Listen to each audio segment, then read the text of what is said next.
All right, Shalom. Coming back at you through the spirit with another camp. Uh, First and foremost, want to give all praise, glory, and honor to Yahweh Ba'ashem, Yahweh Shai, Ba'ashem Rakar Kadash. Double honors to the elders and the apostles of Great Millstone for ruling, teach well. Peace, love, salutations to those that are doing this work in truth and sincerity. And just want to go over a little history lesson about Esau Edom and how he came into power. All right, and then wherever the spirit takes us, that's where we're gonna go. All right. So, you got to realize that the Most High, he's the one that sets one up and puts one down. As a matter of fact, let's start off with that.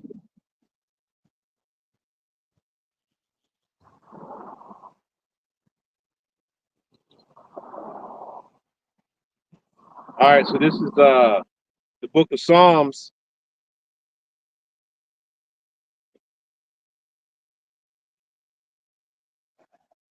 This is the book of Psalms, and I'm gonna start at verse 5. Now I'm gonna start at verse 4. It says, "I said unto the fools, deal not foolishly, and to the wicked, lift not up the horn. Lift not up your horn on high. Speak not with a stiff neck." Because that's what the wicked does. They think because they have the power and the powers in their hand that that they can talk shit, that they can lift themselves up and exalt themselves. And the Lord's saying, nah, okay, don't do that. And it says, for promotion cometh neither from the east, nor from the west, nor from the south, but Yahweh is the judge. He putteth down one and set up another. Okay, so Yahweh Shem Yahweh Shai is the one that put this devil into the position of power that he's in. All right, he's the one that put Esau Edom into the position of power. He's the one that gave Esau Edom the great sword that he's using to put the hammer on the earth right now. Okay, this isn't by his own power. Esau didn't do this by his damn self.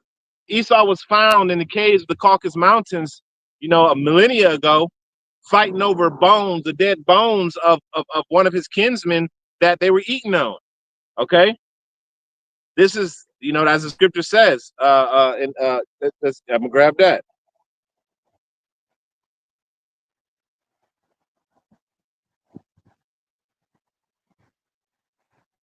This is Daniel, the 4th chapter, and the 17th verse, and it says, "This matter is by the decree of the watchers, and the demand by the word of the holy ones, to the intent that the living may know that the Most High ruleth in the kingdom of men, and giveth it to whomsoever he will, and setteth up over it the basis of men." Okay, so the Lord is the one that set up this base man. Now I just told you that he was found in the Caucasus Mountains, and they were fighting over bones. Okay, the bubonic plague that they were experiencing back in what they call the Dark Ages, that killed millions of these devils, was by their own filthiness. Okay, so how is it that a man that was found in the caves can become the one that's exalted above all of the other people that are so much better than him, especially the Israelites, unless Yahweh Shem Yahweh Shai is purposefully making this happen? You see, because again, as I went into my last camp, it's all about prophecy. It's all about the fulfillment of prophecy. These things must be to fulfill those things that Yahweh Shem Yahweh Shai spoke. Okay, this devil must come into power. All right, and I just wanted to put into play that his power was not something that was given, that he took for himself. His power was given to him from on high. Okay.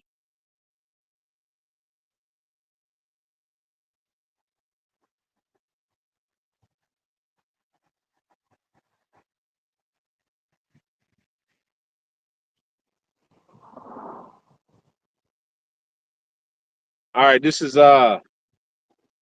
Revelation chapter 20.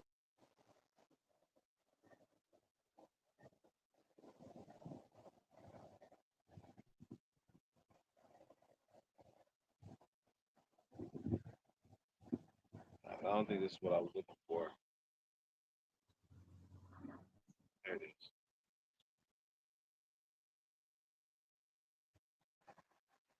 All right. This is Revelation chapter 20 and verse 3.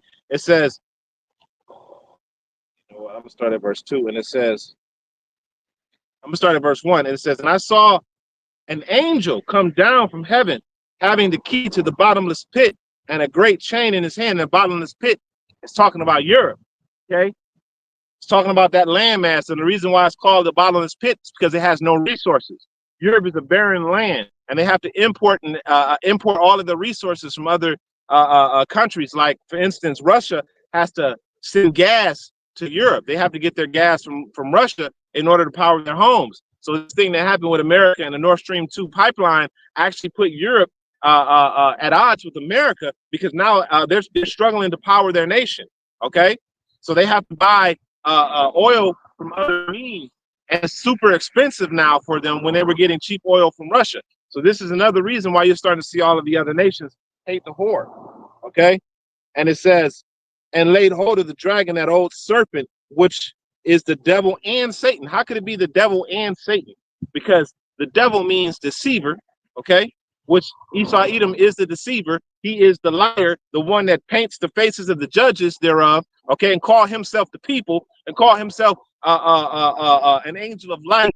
Okay, he calls himself the righteous one. He's every people on the earth. He's the Grecians. He's the Egyptians. You know, he's the North American Indians. He's the Mexicans. He's whoever, whatever people, whatever land he goes and he pillage and he rape, robs, and murder. He's those people.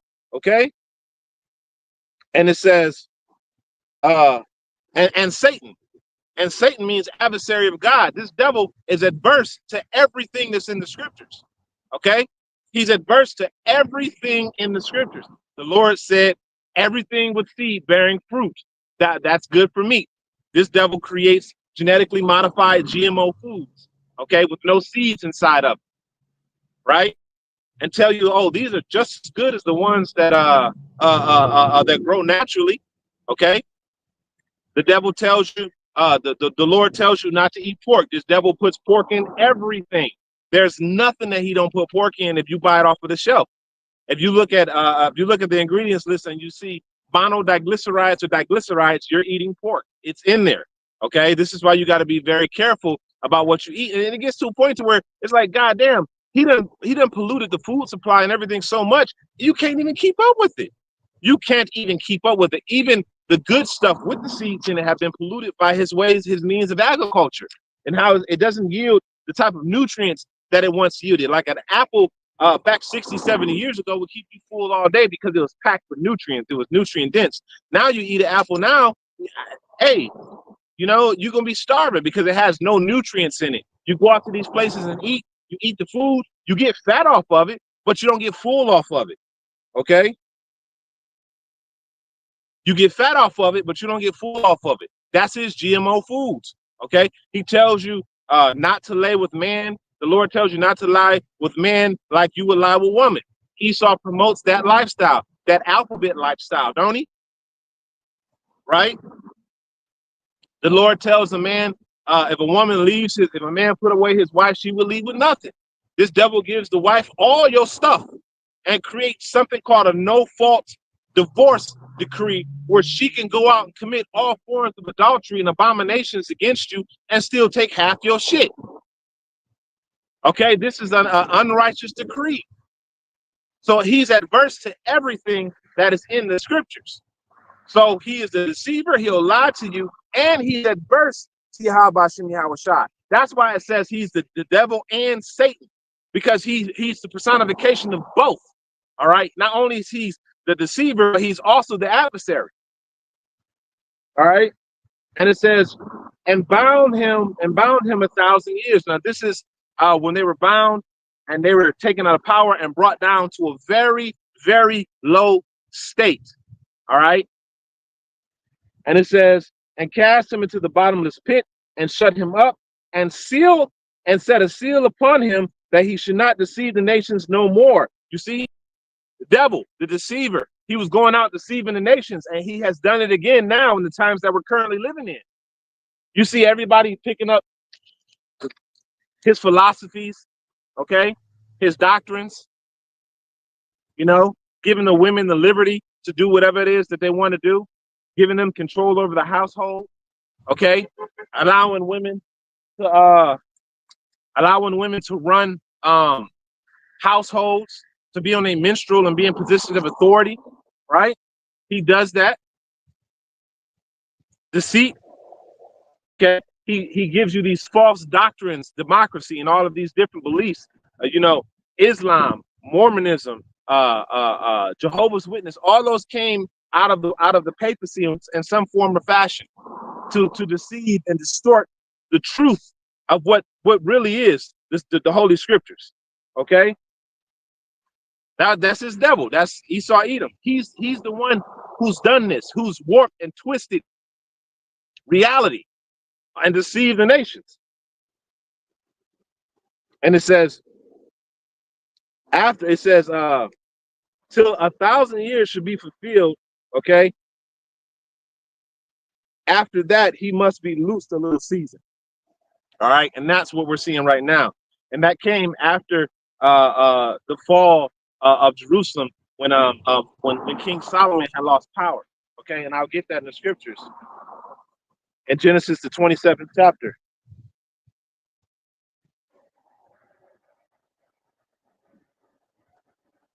When Esau had sold his birthright. All right, because Esau, so you know what, we just get the whole account of Esau selling his birthright. Okay, and then him saying that he wants to kill his brother. So let's go to Genesis 25.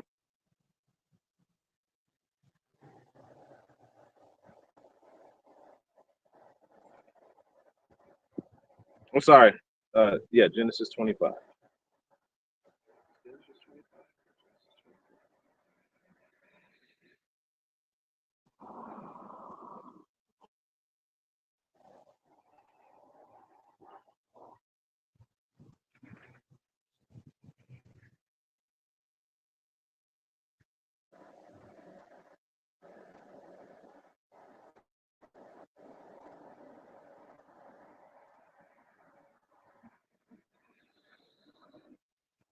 Now I'm gonna read Genesis 25 and 25 so you can understand that Esau is the red man on the earth. He's the one that came out red like a hairy garment. And I was talking about the complexion of his skin. Now, if you Google red babies, you will see Edomite babies being born cherry red. Okay. And the description, and I'll read it. It says Genesis 25 and 25, and it says the first came out red all over like a hairy garment, and they called his name Esau. Okay, which means wasted away is he, because he was the only one in that particular time that was born like that. He was born with no melanin in his skin, so he appeared to be wasted away. Okay, so he was a cherry red, he was cherry red. Okay, and the reason why Isaac, the reason why he didn't mention Jacob was because Jacob looked like everybody else that was on the planet, dark, melanated. All right, and it says, I'm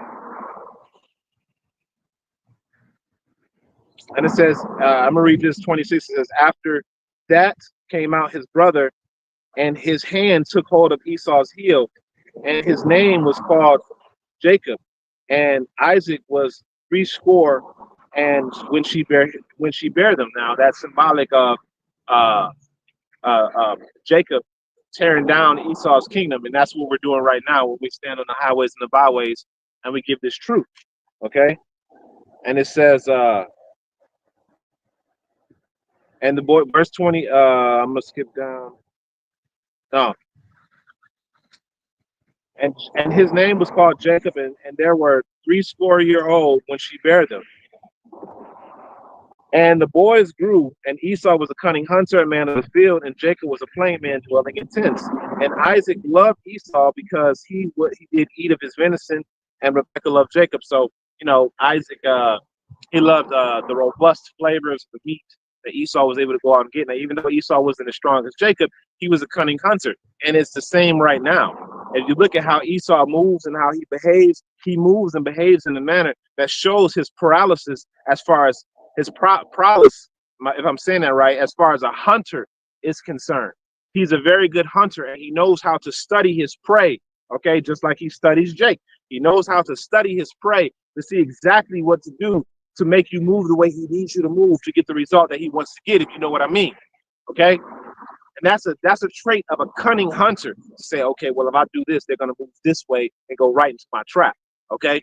And that's what Esau does. This is one of the reasons why he uses his deception as a tactic. Okay. Because through his deception, he can get you to move in the direction that he wants you to move, so he can set you in that trap that he's trying to set you in. Okay. And it says, and Isaac loved Esau and did because he did eat of his venison, but Rebecca loved Jacob. And this shows you the power of a woman, man. Okay. Y'all women out there who think y'all don't have no power. Hey, y'all women, y'all have more than what y'all be thinking y'all got. But y'all use y'all power and y'all energy foolishly. That's why y'all about to get the punishment that's coming to y'all. Okay, y'all are foolish women who don't use the gifts that the Lord gave y'all for the proper purpose. Y'all use it for the beatification of Esau's system. Okay, and this is why Micah 7:10 is about to come to pass for y'all, and it's already happening. You're starting to see the struggle of women, and you're starting to see women get rejected by men left and right because y'all are a leech, a problem. Okay, you're not worth the time. Okay, all y'all do is take and destroy and destroy. As the scriptures say, a foolish woman tears down her house. Y'all women tear down y'all house. Y'all find a problem out of nothing. You'll leave a man because you're bored. Yeah, you know, and I mean to get on this tangent, but you know, you have a nice house. You have a man that's taking care of you. You know. And then you say I'm bored because he's working all the time, and go get with a Tyrone, and he'll smash you up, hop in the streets. And then when you realize that it wasn't what you thought it was going to be, now you want to run back to the man who really loved you. You see that's about to go by the wayside, especially when all hell break loose. Oh man, all of the energy and hatred that the men have pent up towards our women is going to come out full force. All right, but I'm gonna continue on. Verse 29, it says, and Jacob sought pottage, and Esau came from the field, and he was faint. And Esau said to Jacob, feed me, I pray thee, that same red pottage, for I am faint. Therefore, he was named Edom, because, you know, the food wasn't even ready yet. More than likely, Jacob just threw the meat in the pot. Esau saw it, was like, oh man, that looks good. It's bloody. So he went ahead and ate it. Okay? That's why he was called Edom. And it says, and Jacob said, sell me this day thy birthright. And Esau said, behold, I am to the point to die, and what profit shall this birthright do me? And Jacob said, swear to me this day. And he swore unto him, and his birthright, and sold his birthright to Jacob.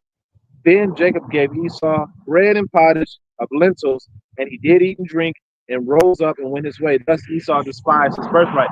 So it was already set up in the heavens for Jacob to get the birthright, because the scriptures say that the elder shall serve the younger. Okay, and that did happen because Esau was a servant under King David and King Solomon. All right, so I'm gonna skip over to the 27th chapter.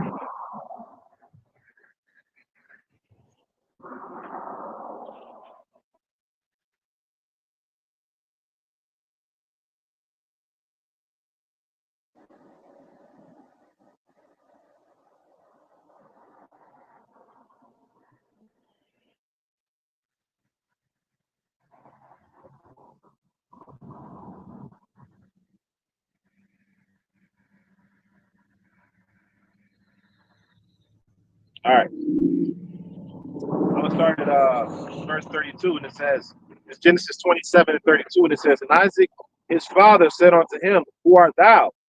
And he said, I am thy firstborn Esau. And Isaac trembled very exceedingly and said, who?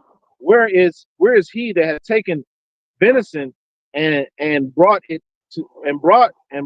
me, and I have eaten of it, and eaten of all before thou camest, and have blessed him, and yea, he shall be blessed. Yeah, this is going to happen. My man is going to get blessed. Okay, and Esau And when Esau heard the words of his father, he cried with a great, exceedingly bitter cry and said to his father, "Oh, I gave away my birthright and you gave it to me." It wasn't ever yours, bro. You sold it. Okay? How you gonna sell something and then try to reclaim it after you done sold it? You sold it for a very, very cheap price. The kingdom of heaven. This is why the Lord hated you. Because how you gonna sell the earth, the kingdom of heaven on earth, rulership and dominion forever and ever for a bowl of pottage? I would hate your ass too, man. Okay? But being a righteous Lord that he is, he still gave you your turn. All right? That's why it says Esau is the end of the world and Jacob is the beginning of it that follow. All right? And that goes in when you go into Genesis, the 25th chapter, you know, that's a prophetic scripture right there, because when it says that 25 and 25, when he held the heel, when Jacob held the heel to Esau, that was symbolic of him tearing down Esau's kingdom. That's what we're doing right now in the highways and the byways. Okay? And he said, verse 35, and he said, "Thy brother came with subtlety and had taken away thy blessing." And he said, "Is not he rightly named Jacob? For he has supplanted me 2 times." No, he didn't. He supplanted you once, and he didn't even supplant you. Okay? He asked you, he said, "Hey man, sell me your birthright for this pottage." Now you got to tell, remember when I went back to the beginning, I said the Most High rules in the hearts and the minds of men. Okay? You're La'ab, but the Most High is the one who controls your thinking. He's the one who reprograms you. Okay? It's Yahweh Shem Yahweh Shai. So when you sold your birthright, that wasn't of you, that was of the Lord. He was the one that was setting it up. And then he was also setting up all of the other prophecies during that one moment. Because remember, it says, I'll go on. It says, and he said, "Is he not rightly named Jacob? For he has supplanted me these 2 times. He has taken away my birthright. And now, and behold, he had now taken away my blessing." And he said, "How hast thou not reserved a blessing for me?" He didn't take away your blessing. Now, blessing was never yours in the first place. Okay? And moreover, you sold it. The blessing and the birthright was one and the same. But that just shows you the mindset of the so-called white man who can't equate, you know, those two things as one. Like, well, wait a minute, my birthright was the kingdom of heaven, and yeah, I didn't sell it. So, you know, can't be accountable for shit. And it's the same with Cain. When Cain killed Abel, "Oh, my punishment is more than I can bear." Bro, you killed your brother brutally. What the hell you mean you can't bear it? You think you can bear punishment that's not equivalent to death? You killed your brother, your biological brother, not an enemy, your brother. You killed him. And then when the Lord said that I'm gonna put my punishment on you, you like, "Oh, it's more than I can bear."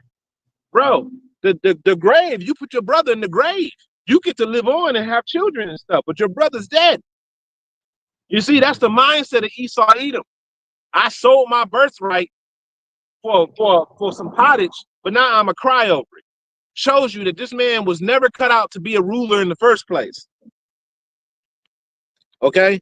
And it says, verse 37, "And Isaac answered and said unto Esau, Behold, I have made him thy Lord, and all his brethren I have given to him for servants, and with corn and wine I have sustained him. And what shall I do now unto thee, my son?" And Esau said unto his father, "Hast thou but one blessing, my father? Bless me, even me, O my father." And Esau lifted up his voice and wept. And Isaac answered, and Isaac his father answered and said unto him, "Behold, thy dwelling shall be the fatness of the earth." You're going to live in all the best places, okay? You'll have all of the resources of the earth, okay? And the dew of heaven from above. You're going to be sitting in the, you're going to be in the top positions in life, okay? You're going to have all of the glamour and all of the glory, okay?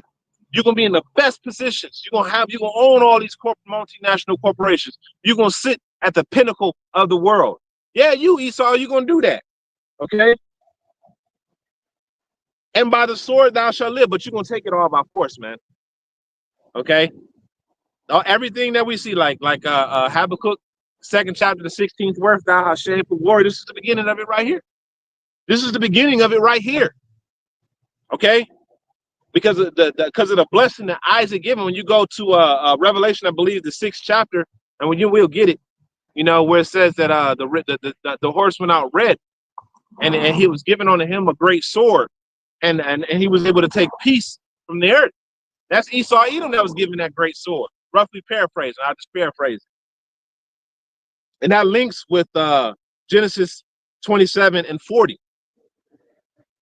Okay, and it says, "And by the sword thou shalt live, and shalt serve thy brother, and it shall come to pass, when thou shalt have the dominion, thou shalt break his yoke off thy neck." All right. So when did that happen? Well, that happened when the kingdom was rent from from King Solomon. When King Solomon started serving other gods, because remember, the Lord had reserved an Edomite for this purpose. So he reserved an Edomite that was able to hide in Egypt. Okay, and the Lord stirred him up. You see, and that was the beginning of it right there. That was Esau coming out. All right, that was him breaking his breaking his dance. Okay. Then you had, you know, him coming into the Roman Empire, the Grecian Empire, and the Roman Empire, you know, then the British Empire, French, the American Empire, all these different empires stemmed from that. And we're going to get a little bit of that. Okay.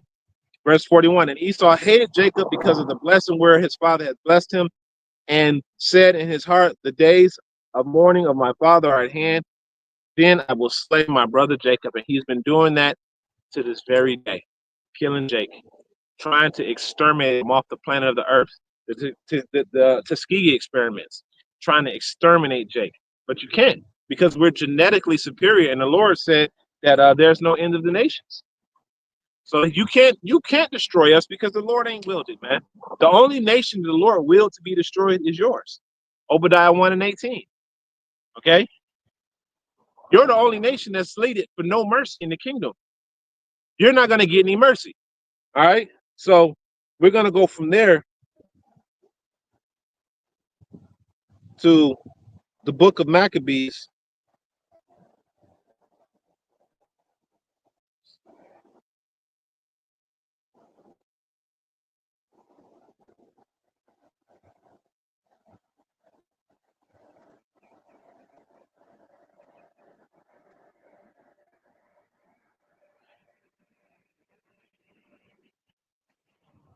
All right, we start from the top. And it happened, and this is when Esau has started to reestablish himself in the earth. Okay,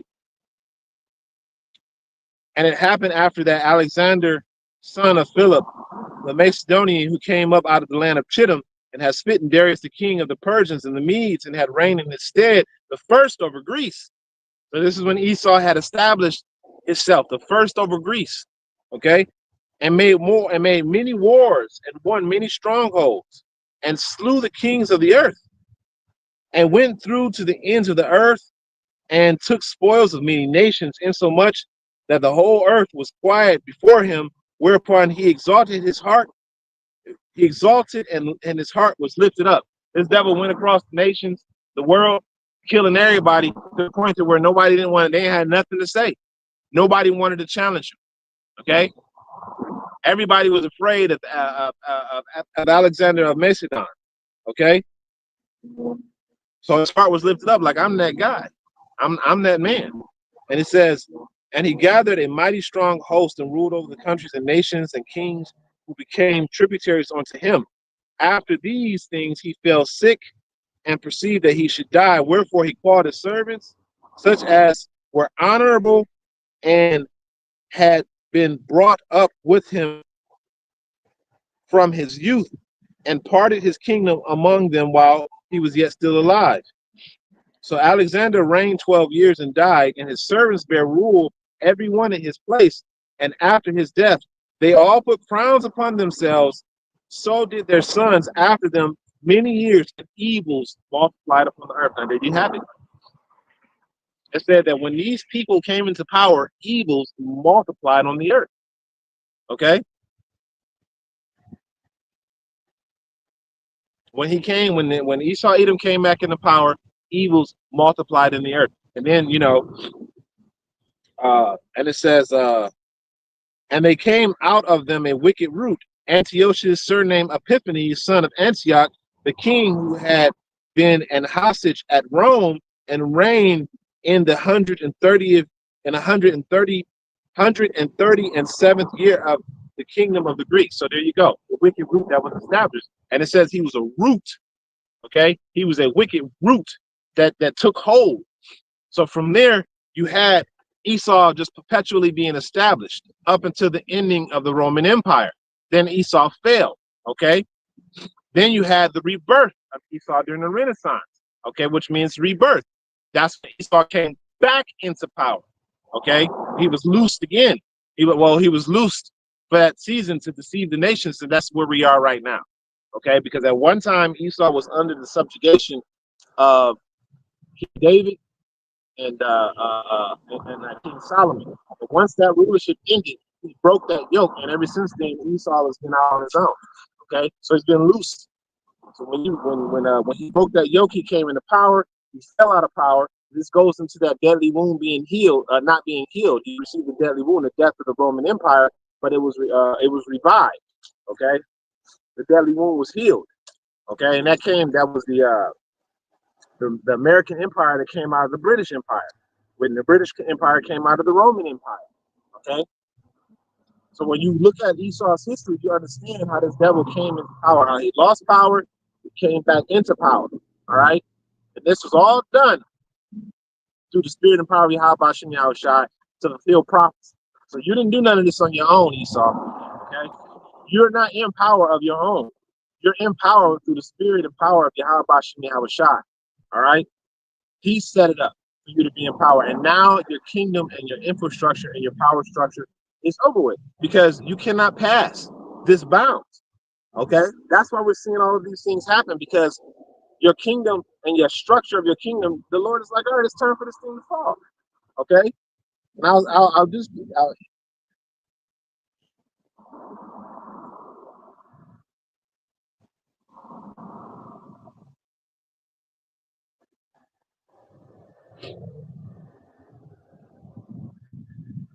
this is Job 14:5, and it says, seeing his days are determined, the number of his months are with thee. Thou hast appointed his bounds which he cannot pass.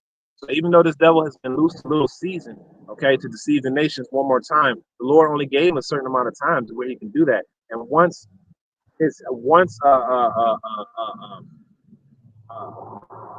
once all of the prophecies have been fulfilled, and the Lord is full, I mean, and the wickedness of the nation, the heathen is at a full, which it is, the Lord is going to start bringing that judgment and taking him out of power. And that's what we're seeing right now. Okay, we're seeing the systematic destruction of Esau's system. The reason why we keep bringing this out week in and week out is because it's important to note. I mean, what do you have right now? You have Russia who's pushing. I believe they said they pushed through Ukraine, so it could be potential that Russia could now be invading the European countries. Okay, now, I'm not 100% sure because I just vaguely saw the article this morning, but I believe that Russia is pushing through Ukraine, and if they push through Ukraine, then eventually they're going to get into the European borders, and that's where Article 5 of the Article 5 of NATO has to kick in. But what's happening is that all of the nations are turning against America, and eventually they're going to all come together and say, you know what, that hoe is the enemy. That's the enemy right there. That American hoe. And it's a matter of time, and I believe it's going to happen very soon before we see some type of war here on American soil. Very soon. Something is going to happen very soon to change the landscape and the mindset of these people, because these people are through. They need to be shot out of this shit. You know when the scriptures say suddenly sudden destruction shall fall upon them, that's because they're not paying attention. Here it is, the men of the Lord. We out here on the highways and the byways, and we're looking at what's happening in the world, and we're seeing everything that's happening in the world right now, and we're saying, oh yeah, we're close. But everybody else, y'all still out there trying to get good credit. Y'all trying to get the bag. Y'all trying to do all of these things to save yourselves, to give y'all comfort here in a country that's being destroyed. You got 15,000 retailers that are closing in 2025. 1,000. Okay? All those jobs are gone. You got the music industry falling. You got the food. You got all of these listeria outbreaks and all these recalls of all this damn food. So now you know that the famine is coming, because if they're recalling all the food, when the production of the food stops, that's it. They've already recalled and took all the food off the shelves, so there's not gonna be nothing left. And I'm already walking into the stores and seeing the shelves empty. Okay, I'm already seeing that. So while the devil thinks that he's perpetuating all of this stuff, that he's the one that's making this happen, it's really Yahweh Shem Yahweh Shai that's making all these things happen, man.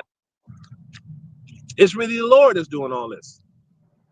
Okay, whether it be by the Lord's hand directly, indirectly, it's still the Lord. Why would the king step off his throne to do something one of his minions could do for him? Why would he do that? He's the king. King don't step off his throne. Hey, you go do this, you go do this, you go do that. Okay, Your Majesty, I'm on it.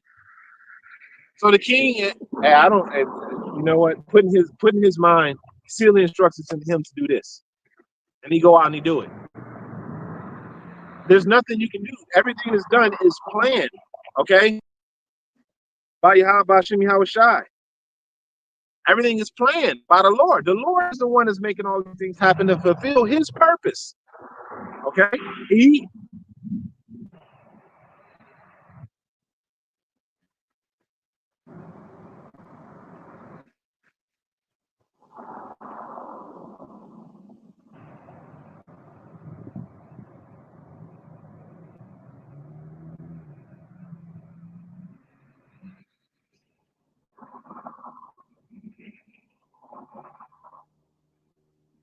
This is the book of Psalms, chapter 49 and 11. It says, their inward thoughts is that their houses shall continue forever, and their dwelling places to all generations.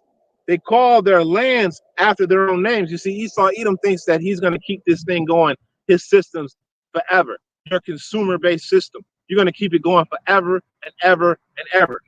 You're not.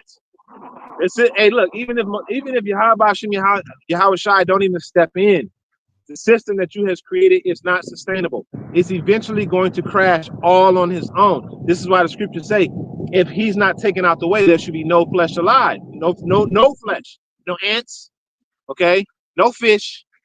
Okay. No birds. No people.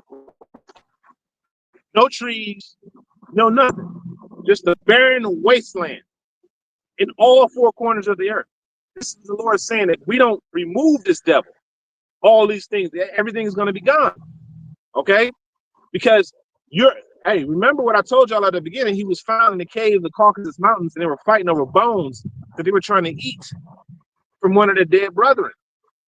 They're inside a cave when there's light and sun and water and things like that outside the cave. He's so goddamn dumb and gone in the mind that he don't even realize that there's a better life a few feet outside the cave. That's how gone this devil was. Okay, he can't. It's just a few feet out the cave. There's a better life, and you gave that type of being control over the earth. What do you think he's going to do to the earth if he turned his own cave into a cesspool? He's going to destroy this place. So if he's not taken out the way, everything will be dead. So don't think that, oh, well, you know, if you leave him alone, he's going to. No, he's not. If you leave Esau Edom to his own devices, he's going to destroy everything anyway. Okay? This is why we need Yahweh Shem Yahweh Shai to come in and intervene and take this devil out the way. Okay? That's why he got to come in and intervene. Because this devil, if he won't stop. Okay? That's all he does is meditate horror and evil consistently. Okay?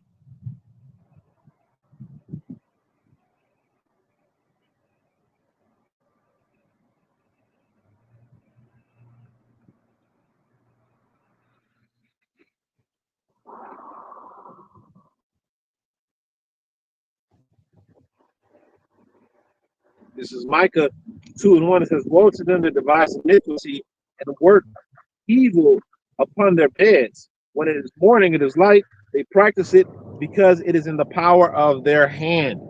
See, Esau does these things because he has the power. You could be like King Solomon and have the power and bring the nations to love and respect you because of wisdom. They want to become tributaries to you because of the wisdom that you have, and the understanding and the prosperity that you can bring to the nations through the spirit and power of Yahweh Shai. Okay? But this devil, he's going to force everybody to bow down to him. That's his MO. I'm going to force you to bow down to me. And I'm going to force you to give over your lands. I'm going to force you to do this, and I'm going to force you to do that. And even though in the kingdom, we're going to come down with an iron rod on the nations, but eventually the nations are going to be giving back their own land, and they're going to willfully come up and get the law of the Lord so they can live prosperity. Okay? We're not going to have to force them after some time because they're going to see the benefit. This is like forcing a kid to eat vegetables. It's like, you eat these vegetables? No, I don't want them. But then the more and more you practice, the more and more you teach them, eventually they learn, oh, not only can these vegetables taste good, but they're actually good for me too. Let me go ahead and participate in this. Now, of course, you get the badass kids who don't learn it, but for the most part, those kids, that you do feed consistently feed vegetables to, they'll continue to eat them later on in their life. They'll love them because they understand the benefits of them. So it's going to be the same in the kingdom of heaven.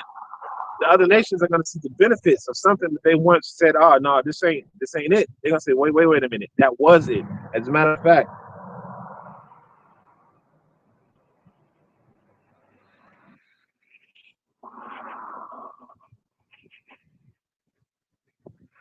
this is Jeremiah 16 and 19. It says, oh, Lord, my strength and my fortress and my refuge in the day of affliction, the Gentiles shall come from the ends of the earth and say, surely our fathers have inherited lies, vanities, which the word vanities means empty, and things wherein there is no profit. You see? So the Heavenly Father, the other nations are going to say, wait a minute, we've inherited lies. All of these things are unprofitable. All of these things that we have adopted from this whore for all of these centuries, it's meaningless. Okay? And this is one of the reasons why you're starting to see all the nations turn against Babylon, because the Lord is putting that reality on them like, man, this devil ain't been nothing but a devil to y'all, man. You need not partner up with this dude, okay? So, that was pretty much it. Want to end it off by giving all praises, glory, and honor to Yahweh Ba'ashem, Yahweh Shai, Ba'ashem Kakadosh. Double honors to the elders, the apostle, great millstones. Until next time, I say shalom.